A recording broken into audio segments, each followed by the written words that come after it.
Hey, welcome to another product highlight for Medical Gear Outfitters. So we're going to talk about some first aid burn cream here.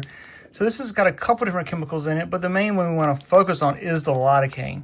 So if we have someone who's got a minor burn, then this is going to help with the burning process and the pain level. This is going to be good for those minor burns like you're cooking, you touch a hot surface, a campfire, sunburn, something along those lines, something minor that you could put this to kind of help with the pain process. With this first aid cream, we're doing dual purpose. We're going to treat both the pain and the infection risk by applying this early. So you have a couple different ways if you'd like to purchase this burn cream. You can buy just a small pack of 6 here, or you can buy a large box. So if you're building out your home first aid kit, a vehicle kit, maybe you're looking for something for the office, or maybe you do something that you possibly get burned at.